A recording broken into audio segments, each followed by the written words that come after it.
The person on the iPad that just has their name as iPad, can I get your name for the record? Hi, it's Teresa Turk. I think I'm on the iPad. Okay, I will fix your name in just a second, Ms. Turk. Okay, thank you.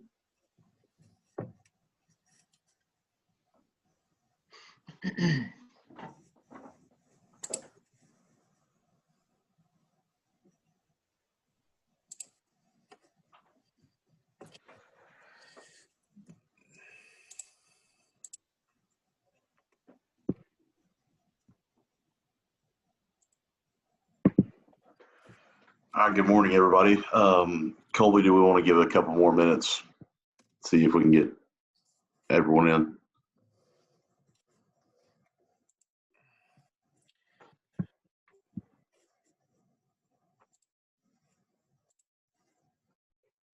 More of a Carrie question and Brian question.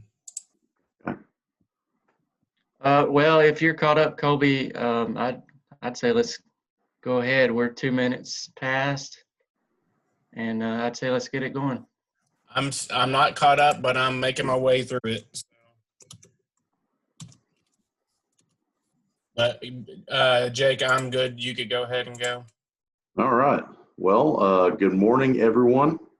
I am Jacob Harper with E&E Communications. Today is Monday, the 22nd. We're a few minutes past 9 a.m.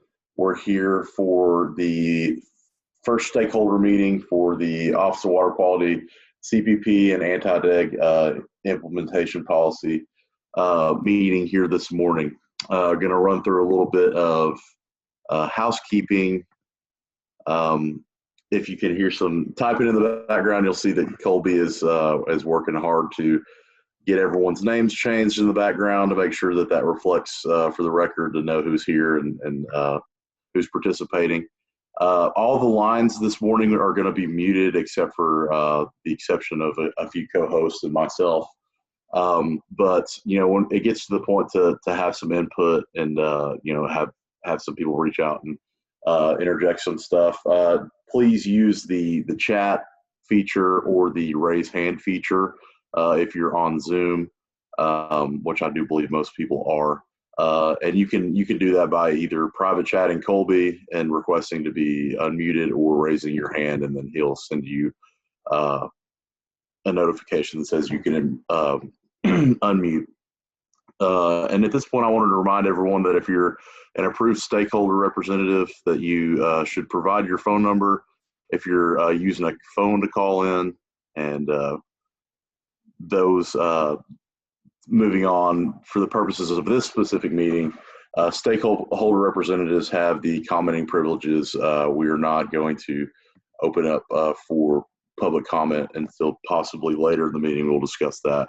But this is for the sole purpose of discussion between stakeholders as well as DEQ staff. But that'll move me on to the introductions for the day.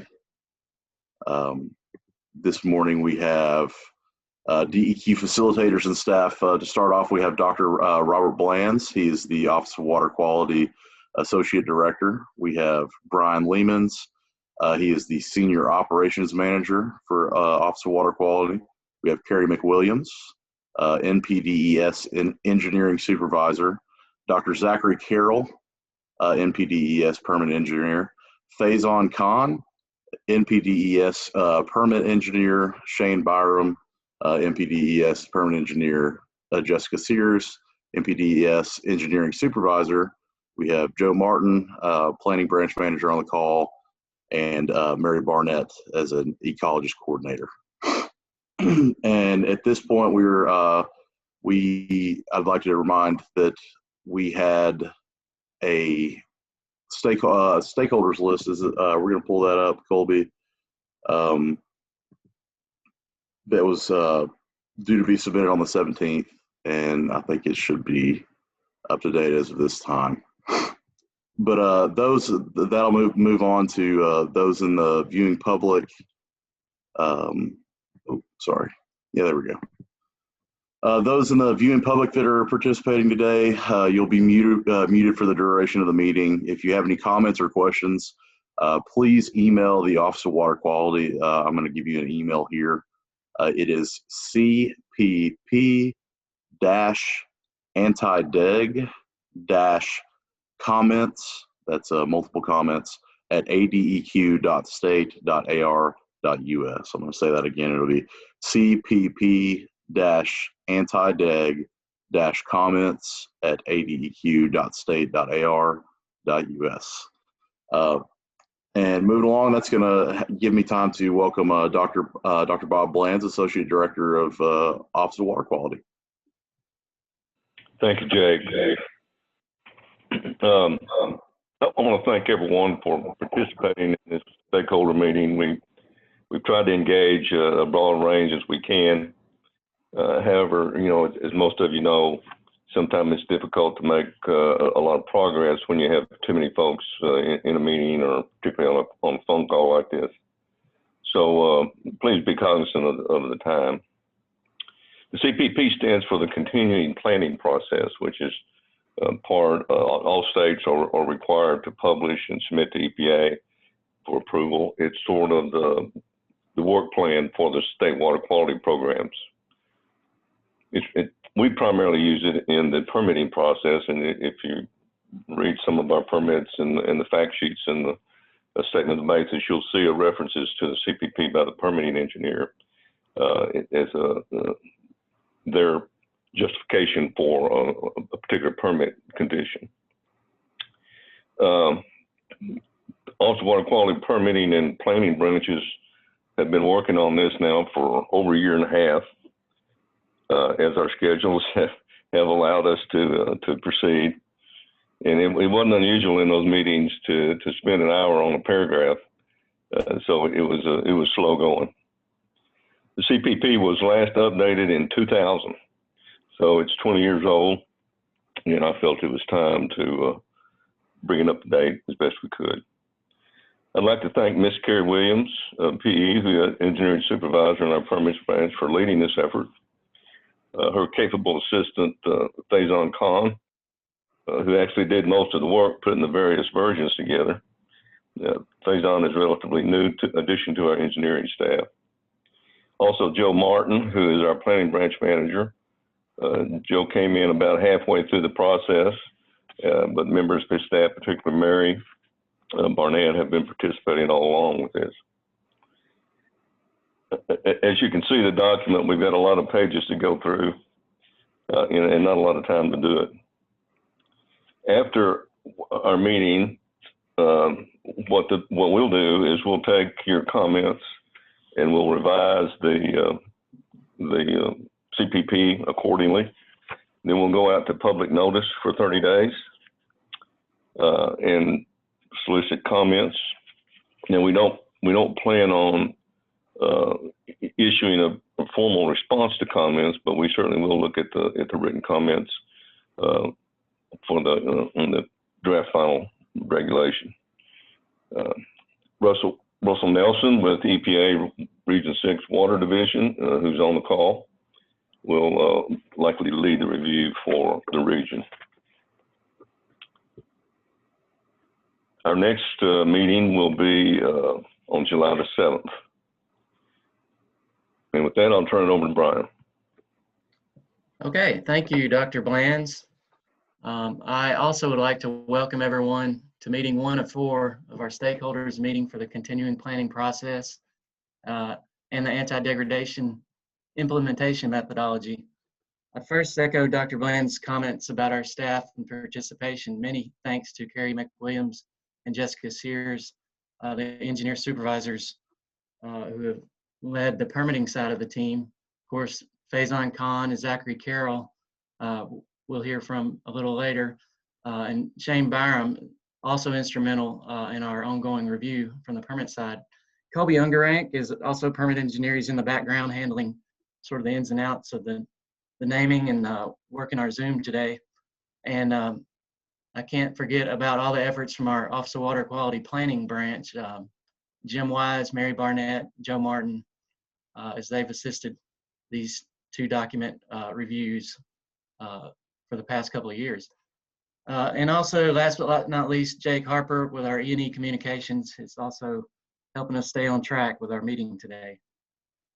So many thanks also to the stakeholders attending today and also attending in the upcoming meetings. We do recognize it's a significant ask of your time to commit to multiple hours, multiple days of meetings to hear about the details of the NPDES permit decision-making process and to hear about the details of possible changes to these guidance documents that spell out how the permit decisions are made for now and for the future. It's probably not something you do every day to think about the details of our permit writing, but these documents can be very important either to you or constituents if a future permit were to be proposed near a water body you visit frequently, or perhaps if a permit was proposed for an industrial sector that you're interested in expanding. With that said, we have a wide variety of stakeholders represented, each with varying types of interests in our permit process. It's to be expected that we have such a wide variety of interests in the water permitting process, as the waters of our state literally touch us every day, many times per day. It's tremendously important to all of us as we carry forward with our daily lives. For that reason, it was very important for DEQ to identify the stakeholders as best we could and include them in these meetings we're beginning today. One important reason for that is DEQ is obligated to follow Clean Water Act and 40 CFR and our memorandum of agreement with EPA Region 6, and all of these either laws or requirements, they specify that we hold not just our permitting decisions public, but also any policy making or rule making should also be made through a public process that's meaningful and provides opportunity for comment and participation. The other really important reason we wanted, as wide a variety of stakeholders as possible is we believe everyone should have the opportunity to take part in any decisions that may affect the quality of our state's waters. They don't call it water of the state for no reasons. It's not just one person's water. It's all of our water, and we need to all take part in protecting it. And that's really another important reason we're here today. So, Colby, I'm trying to advance to the next slide. It seems to be.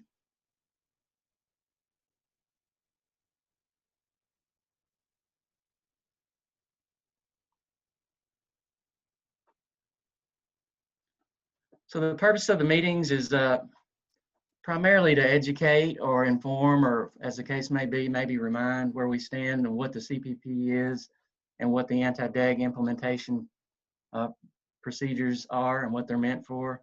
So we're going to walk through various sections of these documents in detail in these meetings.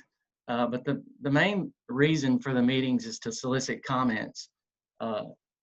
It's very important to us that everybody get their thoughts out on the table to go through, and we'll consider those thoughts for the final preparation of the documents. So the meetings will be organized as you see on the slide. We've set out 4 meetings. Today we'll sort of do introduction and walk through some of the basics of what the past has been for the continuing planning process, and also the anti-degradation implementation methodology, which is a new document. We'll give the basics and the formatting and the reasons why we are preparing that document. It'll be sort of a 101 level. We plan to spend 2 hours on that today, and then we'll have time at the end to answer questions. And then later this afternoon, we've got a second meeting set aside. It's exclusively set out for the CPP. Later on, we'll get in July 7th, we've got time set aside to get into the anti-degradation methodology, and a final meeting on July 21st to also complete discussions of the anti-degradation methodology. One thing to be said about some of these topics, they can get pretty deep, they can get pretty detailed. We think these are an adequate schedule for meetings, and we believe we've set enough time out, but if we need to set aside different amounts of time or even another meeting, we are open to doing that. This is where we're going to begin for now, and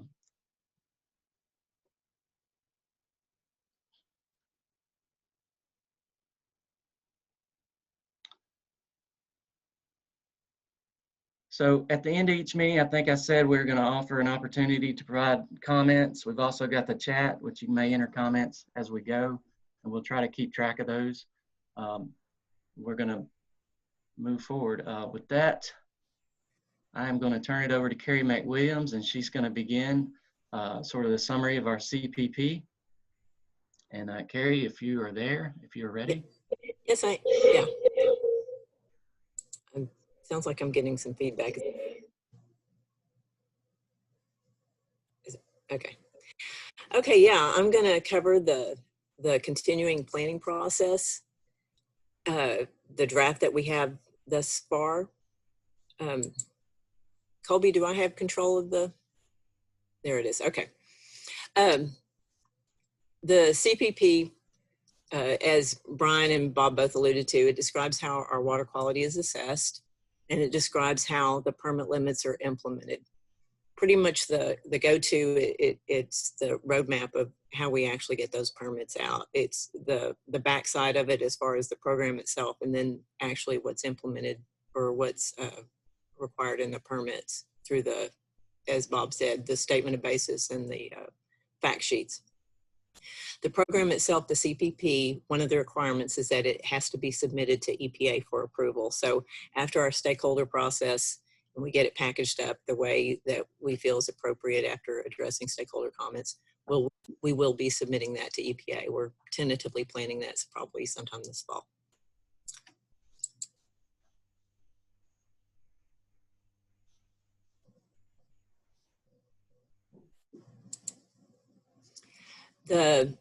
Oops, go back.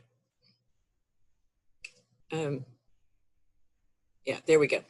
The CPP, it's laid out, and this is pretty much follows the table of contents on the CPP. It's the introduction, the water quality management program in general, just how our entire MPDS program works. Technology-based effluent limits, how those are actually developed. Our water quality management plan that we're required to keep updated. The development of water quality-based effluent limits. It kind of goes hand in hand with the technology-based effluent limitations. Monitoring and sampling requirements, whole effluent toxicity, and public participation and notice. And as I said, this is kind of the general, it follows the table of contents of the plan itself.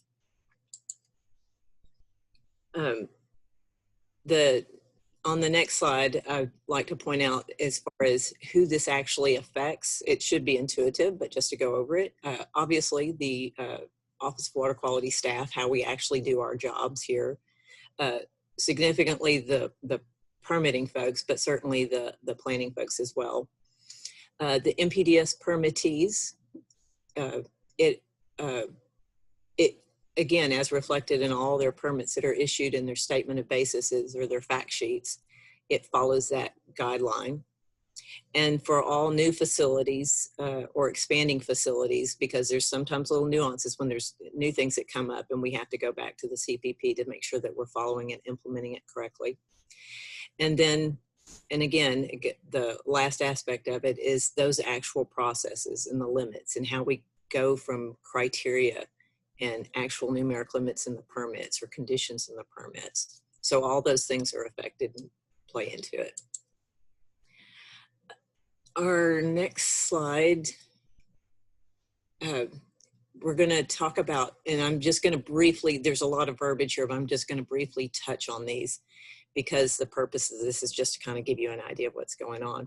But as best the staff here at the Office of Water Quality could identify, these are, we kind of identified 6 items that we thought would be significant changes from the previous version of the CPP that might be of concern for stakeholders. Excuse me. One would be the first one we have listed here is we provide examples and guidance for some MQL sensitivity. Again, it's not really so much changing how we're doing things. We're just providing an example so folks can actually understand how we evaluate the data when it comes in our applications. And we spell that out a little more clearly in the CPP. The item number 2 in the blue is, excuse me, is the actual data that is submitted, how it is evaluated for reasonable potential. And specifically, we're talking toxics value. We have a system that we put in place early on, and it has not changed in that time. And we're just kind of fine tuning that a little bit more for the amount of data that we get in.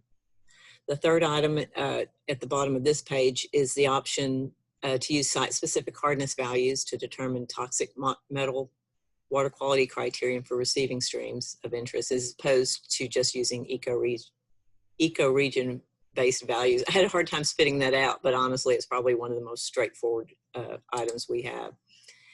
The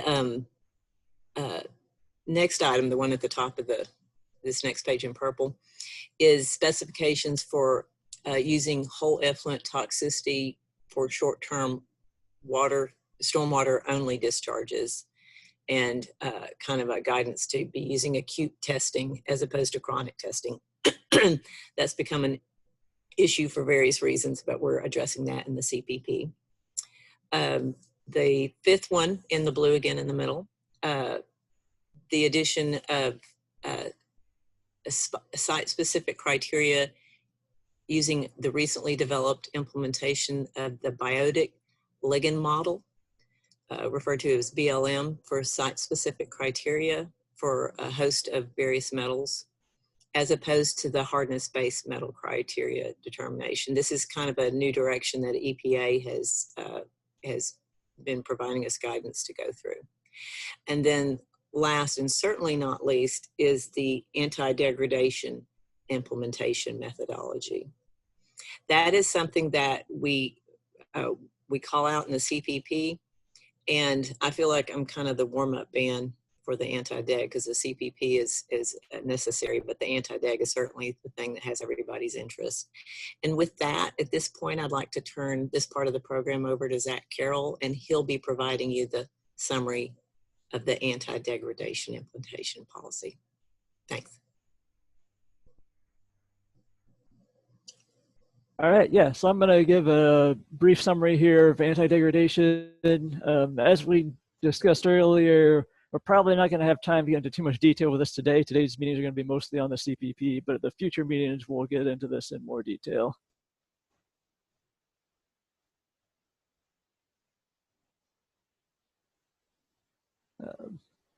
So just to give you a little bit of background here, this is something that is required by the Clean Water Act.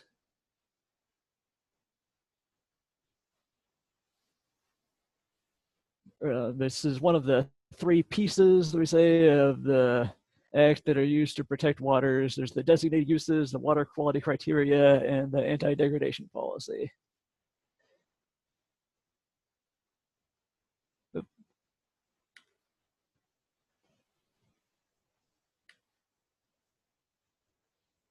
we go. All right, so the designated uses, these are the overall big picture goals for the waters, things like supporting aquatic life, being usable for recreation purposes, drinking water, those sorts of things. And then the criteria would be the either numeric criteria, say like dissolved oxygen needs to be over X milligrams per liter, or it could be a narrative criteria like no visible solids, those sort of things that are the criteria necessary to protect the designated uses. And then the final part is the anti-degradation, which this is when waters are better than the minimum criteria. The anti-degradation comes in to be protecting those. And those all three of those things come together to make permit limits.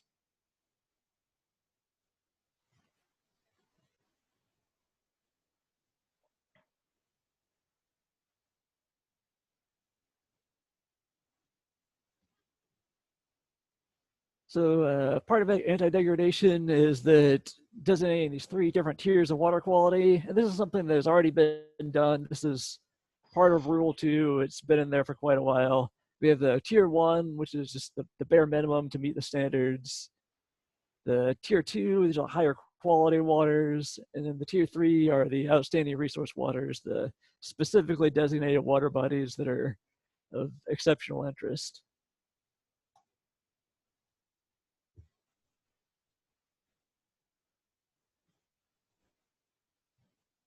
So the 2015, there were some revisions at the federal level requiring states to come up with these implementation plans for how they're going to actually start putting anti-degradation in permits.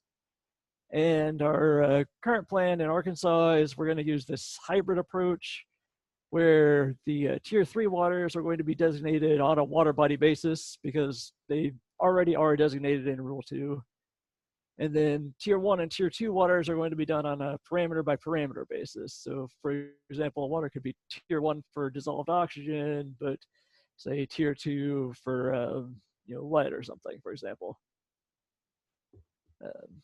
And then part of this anti-degradation implementation includes evaluating these practicable alternatives and providing public participation opportunities.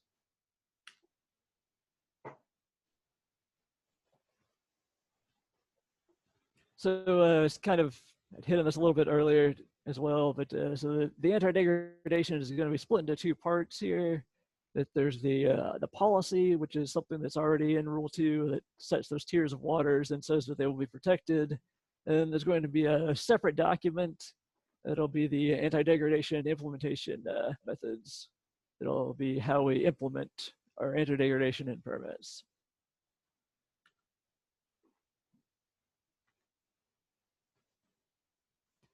So a big part of anti-degradation is this idea of assimilative capacity, that the existing water quality is better than whatever the minimum criteria are to support the designated uses. And so to use that assimilative capacity, we need an anti-degradation review.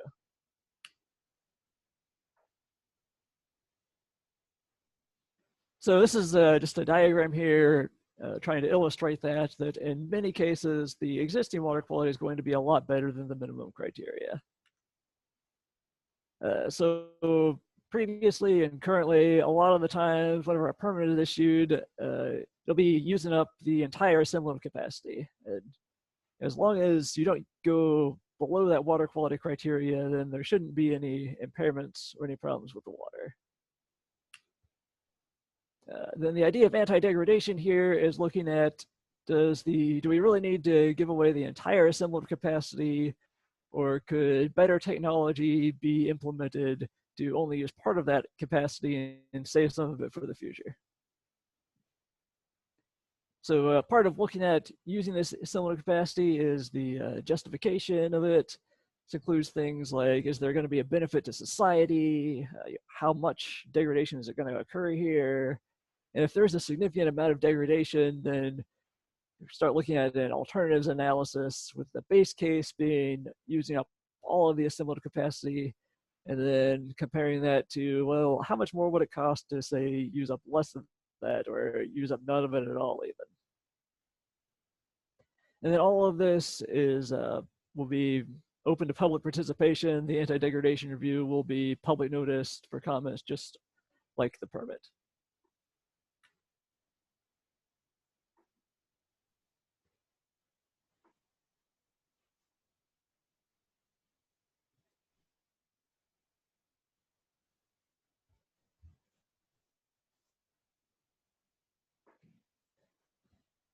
And it's kind of, to go back to the water body tiers a little bit here for a second. So as I said before, there's the 3 different tiers of waters: the existing uses, high quality, and outstanding resource waters. And you can also look at this in terms of their use of their assimilative capacities. That the tier 1 waters, those are, or in this case, it would be tier 1 parameters. Those will be parameters of waters that are either just barely meeting the water quality standards or may even be impaired for that. And in that case, there's no assimilative capacity remaining, so those waters would not require an anti-degradation review, or those parameters would not require an anti-degradation review. However, there would be no degradation at all allowed in that case. The discharger would need to meet end-of-pipe standards because those waters have no capacity to absorb any additional pollutants. And tier 2 is where there is an assimilative capacity and it may be used, and that's where the anti-degradation reviews come into play. And the tier 3, those are the outstanding resource waters. Although in most cases those would have assimilative capacity, we've decided that those are of exceptional interest to the state, and so the use of that assimilative capacity is not allowed. And with that, I will turn it over to Brian. Thank you, Zachary. So with this slide, I'm going to talk for a minute about where we've been in the last couple of years and where we're headed. For anti-degradation, as we've discussed, that's a new implementation plan that did not exist until now in draft form, at least. When I was tasked to assume the role of senior manager around the same time of January 17, some of the staff, mainly planning branch, had been compiling a great deal of research. They'd been surveying other states, looking at EPA documentation and memos and so forth, and putting together a rough idea of what an anti-deg implementation methodology would look like. And we sort of picked it up from there. Permitting got involved, and we tried off and on to work towards developing a plan. As other competing demands came and went, it became considerably difficult to keep pushing on that plan, but it would stall and then it would get picked back up. But really where that ended up is by the time of mid-year 2018, Office of Water finally had put together a rough draft of an anti-degradation implementation methodology, and we had called in a small focus group around mid-18 that represented industries, permittees, and other watershed interested groups or citizens. And we formed this small working group to work together to go through the reasoning behind anti-degradation and some of the guidance that we had researched, and also to go through the rough draft plan line by line, as difficult as it was, and it took several meetings to get there. But we took their comments from that stakeholder working group to compile a revised working draft. That concluded, by the end of the year in 2018, and so in early 19, Arkansas DEQ decided to visit with some of the water DEQ folks from Missouri to get additional perspective on our draft and discuss with them as they had been implementing anti-degradation for some time, close to 10 years, as I understand, if I recall. And so we met with the Missouri water staff, gained a lot of insight, and carried back our ideas to really get much closer to the anti-degradation implementation document that we have today. Now, the CPP, that was an existing document that has been around for a long time, and of course was last updated in 2000. So it sounds like not much was done since 2000, but that's really not the case. If you look back in some of our old past working file records, you'd see that various staff members over the years have been keeping up with the CPP and making notes and keeping tabs on certain needed adjustments, at least, if not minor changes, most of them. But there's versions of the CPP dating all the way back from right now all the way back to 2000, various comments and notes that have been made. So we're glad to finally get that one pushed forward and get that one under a greater stakeholder process that we're going forward with right now today. So with the CPP, we took those revisions and we compiled several extensive meetings through the year 2019 and also early 2020, and that's how we've come to the CPP draft document that you're looking at today. The upcoming plans for both of these is complete this stakeholder events for these two documents and receive and compile comments that we received from the group or also from the public notice period, and consider those for final revisions, which we'll submit to Secretary Keogh for her approval, and then subsequently we'll go to EPA for final approval. And we expect that to happen by fall, or our goal at least is to to get both of those documents on track to submit to EPA by fall of this year, or October of this year, actually, which is fall, of course. Moving on, Colby. So for the stakeholder groups, just to touch on that one more time, 6 major categories, but Colby, can you go into the more detailed list?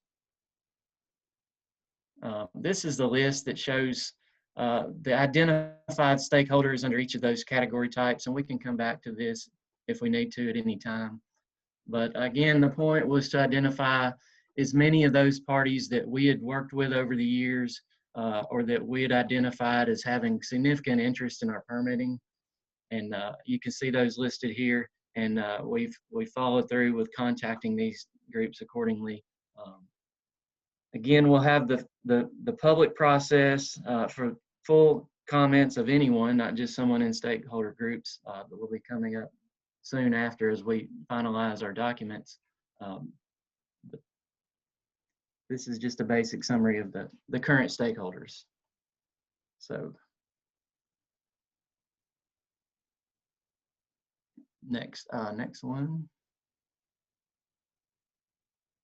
All right, so this sort of wraps up sort of our summary of our CPP and our anti-degradation basics. This part of it was sort of high level, informational. We wanted to get it out there in front of the group just to, I guess, to begin a discussion process, comments that you may have, questions especially. Very important note on this page right there in the middle that this is absolutely not the last opportunity to make any sort of comments or questions. But what we're about to do, Colby, if you want to go to the next slide, we're going to basically open up this forum for any kind of questions, any kind of comments that you like to have addressed, or if not addressed, at least an opportunity to get your thoughts out on the record for us to think through, talk through. We welcome any ideas. If you're one of the stakeholder representatives, which is probably most of you, feel free to raise your hand and Colby can unmute you, and you can have the opportunity to voice your verbal thoughts for our discussion. You may also use the chat feature also. For any and all other guests, you can feel free to use the chat function in the application. So with that, Colby, I'm going to turn it over to you to see if there's anyone leaving any chats or if there are anyone raising hands to discuss verbally. I don't have anybody as of yet.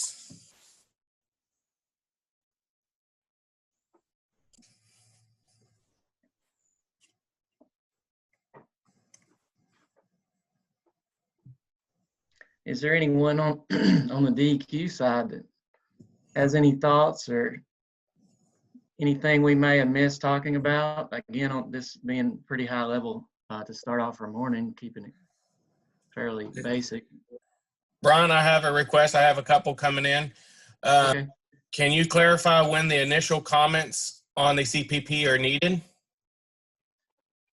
Yeah, from the stakeholder group, you may comment anytime now by way of the email. Colby, do you have that email in one of the slides? Or I know it's I got it here. It's CPP -anti-DEG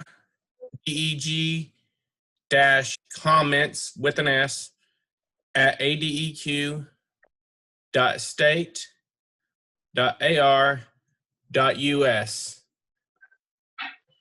Okay, so that email, and we can get it up on the screen at some point, or we can send it out to the chat. That email was made available for comments, which may be submitted now, but we'll, as Dr. Bland said, we're going to also open a formal period, which will basically provide the end for the comment period. But that, Dr. Bland, do you know if that will be a 30-day comment period or if there'll be a set time, or have we thought through that? We're planning on being 30 days. Okay, but that's not open yet, but well, I don't know. I guess it's not open yet because we haven't announced that. So, but we will accept comments, and these will be recorded and kept from anyone who submits to the email. The email address is highlighted here in yellow right here on the screen towards the top. Next question, Ellen Carpenter. You Hi, needed? can you hear me? Yes, Yes. ma'am. Okay, thank you.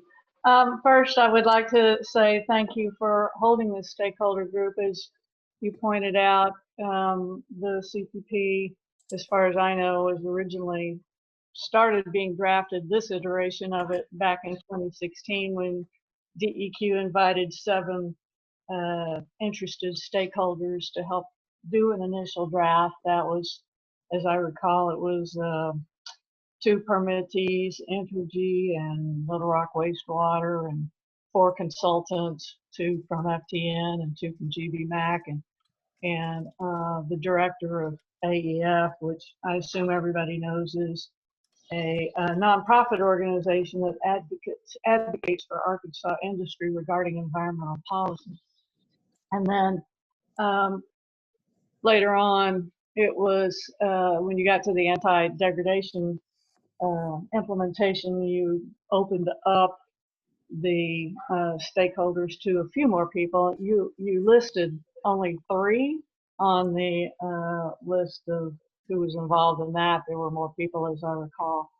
But during the anti-degradation stakeholder meetings, this lasted quite a while, we submitted comments, and I'm not sure if those comments are publicly available at this point. I know it sounds like you changed the anti-degradation implementation policy based on your conversations with Missouri, but are all of us on this group, can we get access to those comments so we can see what went before?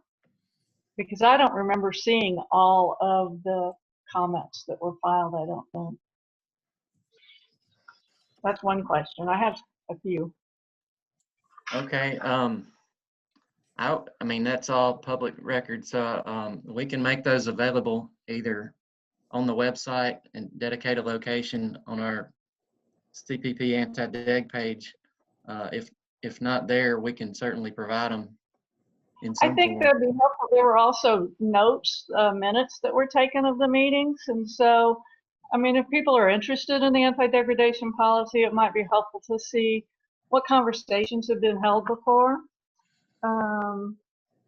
Especially once you got to a broader group, not just the, well, there weren't any prior meeting notes on the original CPP draft with the interested parties, but so that's one question.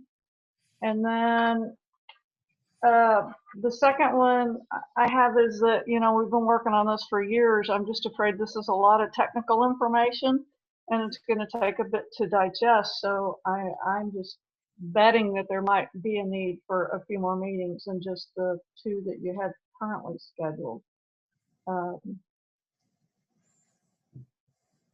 For the anti-deg portion, is that what you're referring? Yeah, I think for both of them, the CPP is pretty it's a very technical document, and let's see. So that's the main thing. If the other thing is, as people are submitting comments on this version of the CPP and the anti-degradation implementation methodology, will we all be able to see each other's comments? I don't know the procedures on that. I'd have to check with Jake and how we log incoming comments. I would really like to see those, and I bet there are other people who would as well. Understand. I just don't know how fast we can process those and get them on the webpage. But they'll certainly be available at some point, no doubt. I mean, they're all public record. Okay. I don't know what we can. I don't know what we can commit to. Is what I'd have to Yeah, check. I think when we did the anti-degradation implementation methodology, everybody's comments were able to be viewed by all the participants. I just don't remember seeing all of them. And then eventually that option went away, and so I don't know where you would find them now. There was one more question. Hey, Ellen, while you're thinking about that question, can I get some of these that are coming through on the comments? Yes, please, go ahead. You raise your hand if you have more comments. I'm going to mute you, okay? Thank you. The next question that I had is, Brian, is there a redline version of the CPP document going to be available? That's a difficult question because we've reorganized it so much. It would be hard to even follow the changes in the way we formatted it. Now, I believe you may get a good amount of information this afternoon from Carrie McWilliams' discussion of much more details about where the CPP has come from and where it is now, as far as the organization and the various changes. The discussion this afternoon will talk around the changes, and it will identify each of those as they relate to various interests, and also as they relate to the old CPP itself. Why don't we go through that? And there may be a red line strikeout, but like I said, it may be hard to follow. It might be totally red. Terry, do you have any comment on that? Or you may have some summary information on that too, Carrie. I don't remember what you have. She may be muted. I tried to unmute her. Here I am. Okay. Yeah. Part of it is that the original CPP, I'm not aware of a good quality electronic version, and we've been pretty much going from a dog-eared version. Not that we couldn't convert that, but the old CPP or the current CPP, it's almost like a archaeological site. As more and more things were added, it got added as addendums and attachments and appendices, and so result, the order doesn't really reflect order you would intuitively look at a continuing planning process or a continuing planning document. So as a result, it's I wouldn't call it apples and oranges, but it makes it very, very difficult to see. One of the things we did utilize, we haven't so much done that or made this document public yet because we haven't really had it vetted, but just for our own tracking in our heads, we have a spreadsheet where we're actually saying, here's what's in the old CPP or the existing CPP, and here's what's in the proposed one. And some of that wasn't even necessarily 100%, because some portions of the document actually would contain, we found one thing that was, is a discussion on habitat, and inside that segment it actually spoke a little bit to anti-deg, but at the same time spoke to 401 certification, and that's just such a mixed bag. And so one of the things we did was kind of just clean up the process, but I'm hoping that maybe we can vet that comparison a little bit better. We did use that to provide a summary of all the information that we'll be presenting this afternoon, because it's a very large document. The document we ended up with is over 100 pages, so you can't necessarily go through it line by line, but certainly an option. Next question is, how often is it expected for the AIM to be updated? Well, I think most states that have had an AIM already, the ones we had come across had not updated them, except maybe one time as CFR changes were made in 2015. Some of the ones that existed prior to 2015 were updated to try to bring in those CFR changes. So it's evidently, based on other states, it's a pretty good task. to make the changes, or also due to the fact that the rules had not changed until 2015, it really wasn't needed either. I don't really know that it would need to be changed that often if it's working well. Maybe after the beginning it might need a few tweaks, but if the rules don't change, then in theory, the AIM would not need to be changed that often. It's not like the CPP where we're working through emerging new technologies or different methods for sampling, or different facility designs that are new and unexpected.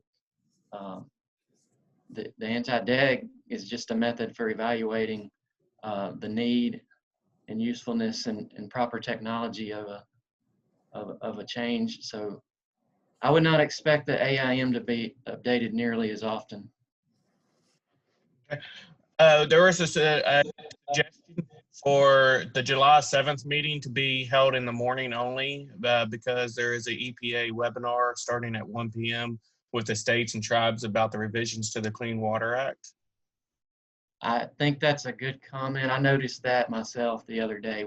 We'll talk internally about that and consider our options.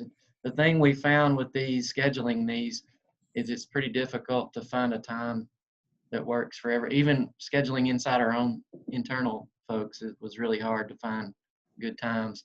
And right now it seems like it's been very busy nationally with webinars and so forth, as everybody's sort of catching up to get their spring commitments back online and back available to the public for the summer. Everybody seems to be cramming everything in this summer. So it's been real hard to schedule these types of meetings, but we'll certainly consider that comment because I did notice it myself. The request was for at least a 60-day comment period. 30 days for 2 complicated and very important documents is too short. Okay, well, that will be considered. Keep in mind, we're also, as we speak through it now and go through these meetings, we're accepting comments on the email, even though we haven't opened the formal 30-day period yet. So that would provide some additional time. But those are not my decisions. I'll talk with Dr. Blands and others about that and address that at a later time. Okay. Colleen and Ellen, I see your hand. I'm going to get through a couple more of these that came in, and then I'll come to y'all here in just a moment. In terms of the timeline, will DEQ wait to move forward with the triennial review of Reg 2 until after the CPP and the AIM are approved by EPA? Just Bob, no, we don't plan to do that. We plan for Reg 2 to go through normal sequence. And it'll be on the commission meeting this next Friday.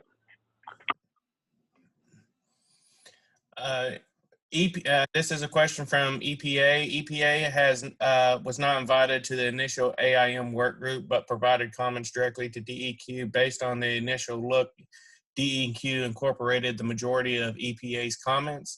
Those comments are publicly available.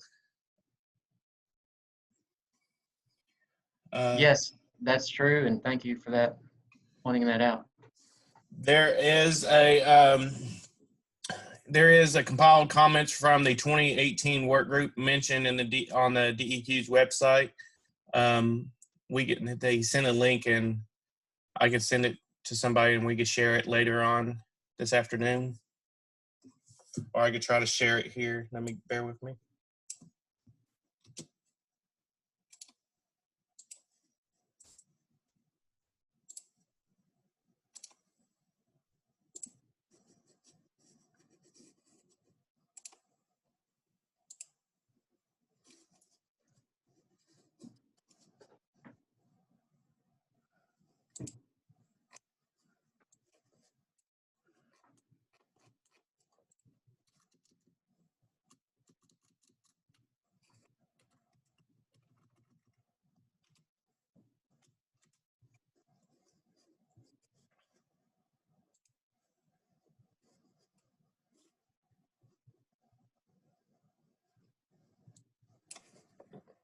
working on it. Bear with me. There is the link that was shared, and that was for the 2018 comments work group. Yeah, where was that shared, Kobe? Because that's going That's going direct to our the internal. Yeah, that's to Yeah. eDrive. That was from Arkansas Wastewater and Wastewater Manager Association, Randy. Says it's on their website. Randy, I'm going to unmute you. Can you help us with that? As soon as I find you, there you are.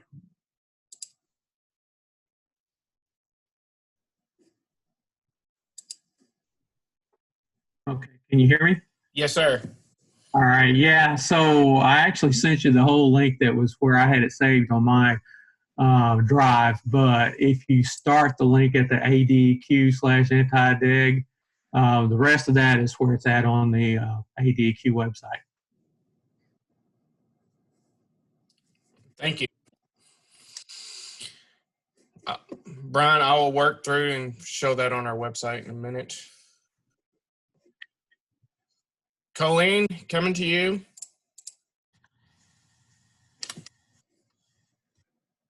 Can you hear us, Colleen?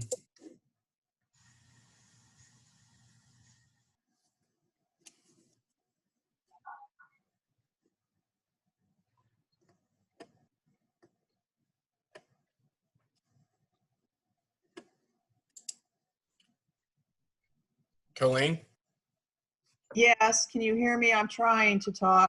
Yes, ma'am. I got you now. Okay. So thanks. I was one who submitted the chat comment about the official public comment period after this process. The stakeholder work group is over. So I think what I heard was that you would take into account comments from the participants in the stakeholder work group, anyone else who sent comments in during this unofficial public. And then you would make revisions as appropriate and come up with some final draft documents that go out to an official public comment process. So again, because these are complicated documents, obviously very significant documents, I would say that if you're going out with both of them at the same time, and they will be, possibly revised from what we're seeing now, that 30 days is just too short a period. I know you guys want to get this done, but ADQ or DQ has spent a lot of time working on this, but the public hasn't been involved yet on the final stuff, and won't on the final drafts, until you finish what you're doing now. So again, I'm just making a pitch for at least a 60-day comment period on the official public comment process.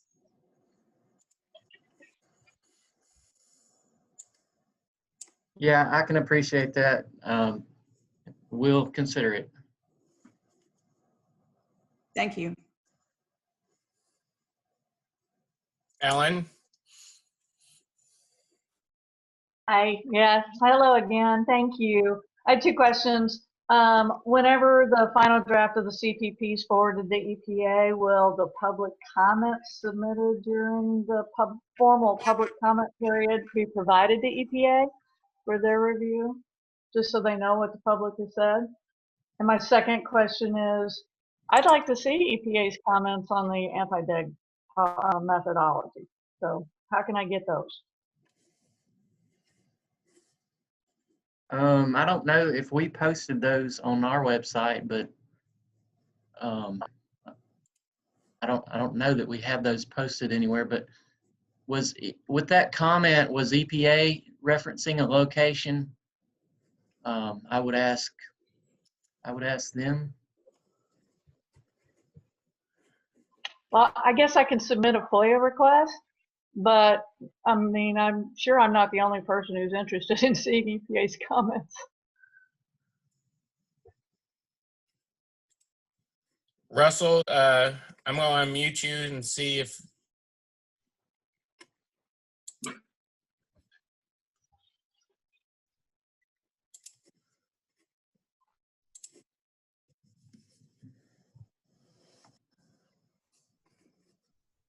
There you are, right? Can you hear me, Zach? Yes, I could hear you. Okay, great. Yeah, EPA's comments are available since they're public record. If anybody would like to, you could just email me and I'll send them to you. Or if DEQ wants to post them on their website, they can do that as well. And my email is my last name, Nelson, Nelson, .Russell, RUSSELL, @EPA.gov. Yeah, Russell, it'd be helpful if you email those in to me. I don't have them anymore, but they're probably stuck around in someone's inbox. Oh, sure, I'll I don't, be glad to do that. I'd appreciate that. And Colby or Brian, will the public comments that are submitted during the formal public comment period be provided to EPA? Well, it's like all of them. They're public record, and yes, if EPA wants them, certainly yes. I don't know our submittal process exactly. I've not submitted to Region 6 for these types of plans, so I don't know what the protocol is. But if they want them, absolutely. Well, the process typically is we will look at public comments that are provided, and actually, you know, the anti-degradation regulation specifies public input, but does not necessarily the opportunity for public input, but doesn't specify how frequently or a duration. Thank you very much. And just to check, I just wanted to make sure that I caught everybody's comments on the comments. So if you send a chat and I missed you, please let me know.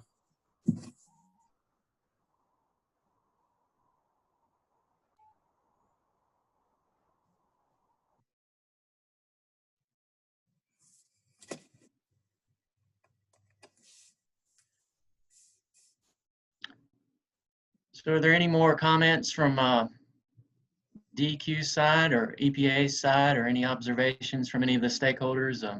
We welcome the opportunity to comment for our discussion. I see one. Teresa Turk, I'm unmuting you. Hi, can you hear me? Yes, ma'am. Thank you. I would like to second the recommendation for a 60-day comment period. Both these documents are considerable, especially the CPP, and I think merit a thorough review by the public. So I just wanted to chime in those thoughts. And secondly, I would really appreciate it if DEQ could set up an area, a location on your website, so that we could have all of these documents available. I find it really helpful to review past comments and to just kind of follow the chain of thought in the recommendations for changes to both documents. So that would be very informative and helpful for me if they were located in one place on the DEQ website. Thank you. Sure, thank you for that, and we will also consider the additional request. And I may not have mentioned that we do have a web page where we've started, and it's not fully populated with all the documents we've discussed today, but there are a few, especially the draft AIM and also the draft CPP are located on that web page, and we will be populating it with additional documents going forward. Do we have that link or that location that we could show on screen? Or it can be found pretty easily if you go into the DEQ website, into the Office of Water homepage.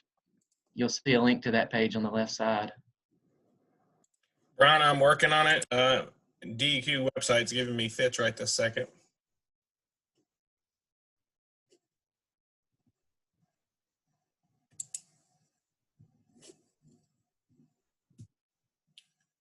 Yeah, mine's delaying.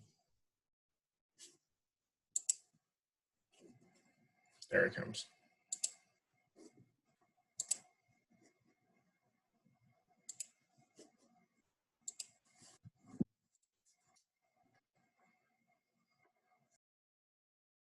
Okay, we're back now.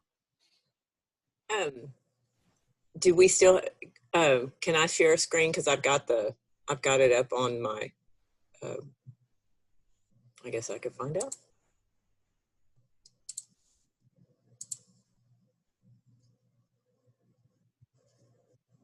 Is that seeable? Yes, that's the Office of Water homepage. Right, okay.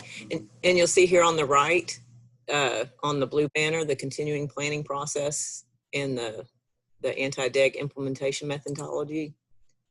And this is the website that's devoted to this whole process and this whole issue.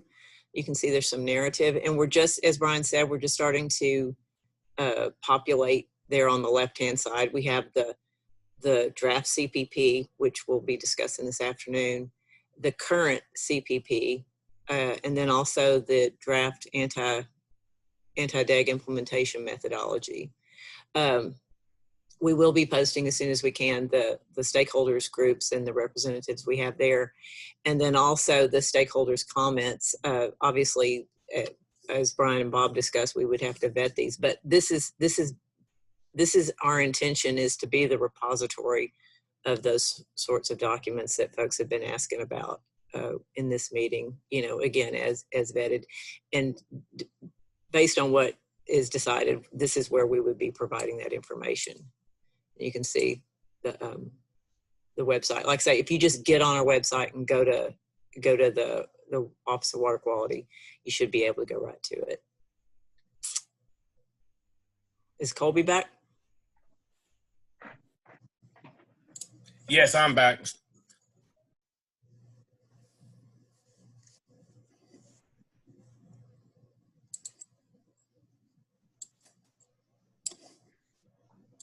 Oh, we couldn't quite hear you there.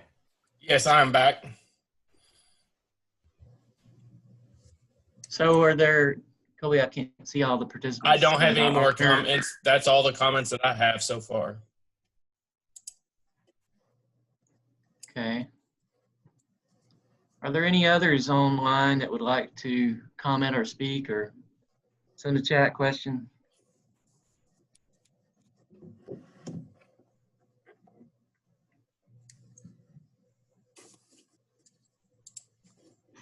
Well, we're quite a bit ahead of schedule, so we've got plenty of time if there are any more comments or questions.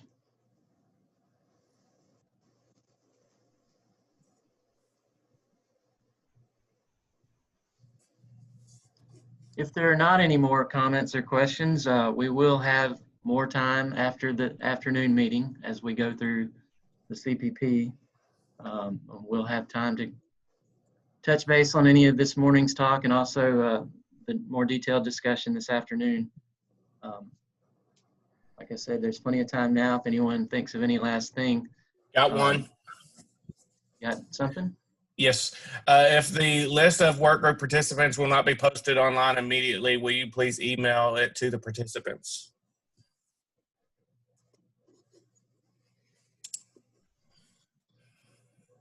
Yeah, I believe we'll get that posted. We'll need to go through it and double check it and vet it, but we'll probably go ahead and post those.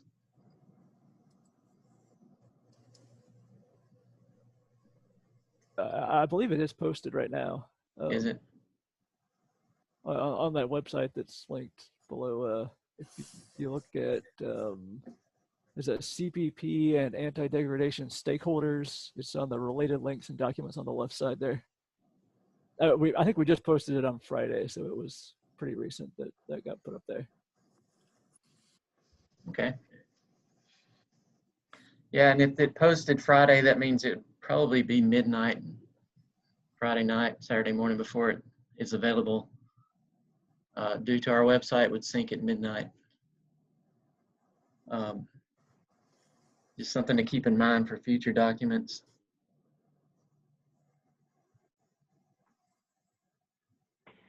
Brian, can you go over the logistics for this afternoon? Well, basically, we're going to reopen the discussion. Carrie and others are going to go through the CPP document. We're going to speak in terms of where it stands in its old or existing and old form, and speak in terms of what it's intended to accomplish and what it has accomplished over the years, but also we're going to highlight, as we walk through the CPP, we're going to highlight the changes, or speak at least in terms of the changes, and especially those changes which may be of interest to any of the stakeholders. We're going to get into more nuts and bolts. It's going to be quite a bit more rigorous to the CPP itself, which is quite a long document, I'll add. So it's going to be presented more of a walkthrough of the different parts and the changes expected. And that's going to be sort of the highlight of the afternoon, is going through that document in fairly extensive detail.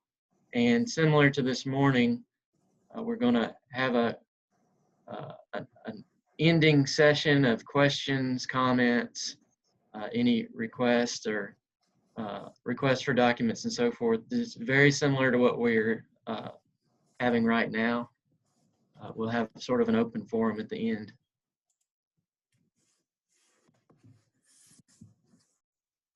Carrie, did I miss anything on that, or is there any other item to be pointed out for this afternoon? No, that pretty much covers it. And, you know, we can't stress enough, it is a very long, very complicated document. And so even with a more in-depth review that we're having this afternoon, we just don't have in this coming session an ability to go through it line by line.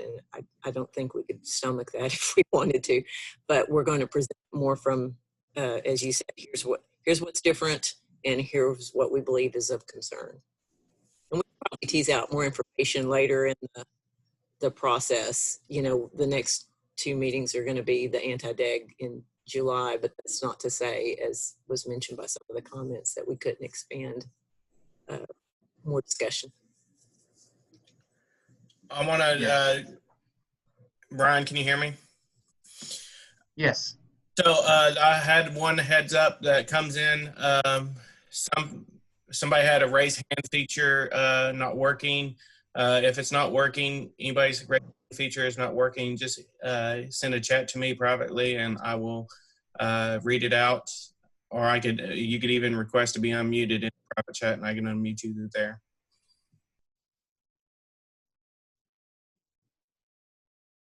Yeah, that's a good comment, and I appreciate that. We would, if there's some difficulty, please let us know, and we'll figure out a way to get you in to the discussion.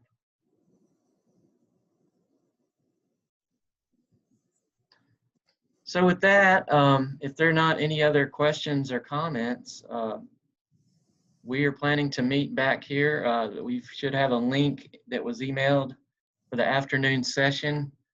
That is beginning at, is it, what, Carrie, go ahead and tell me what time. I don't want to put bad information out there.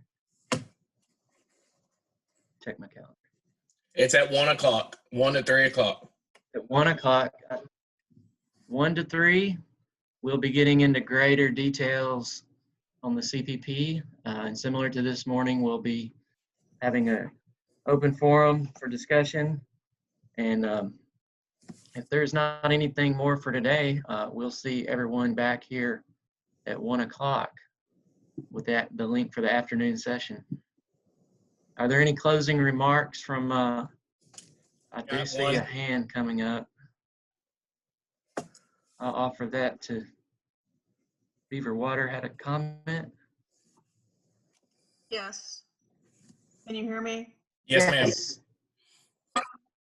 Just minor thing, but next, and even it might help for the 1 o'clock meeting, you had the link to the Zoom meeting in an attachment to an email that at least and I'm usually pretty facile with this sort of thing, but I had a hard time copying it.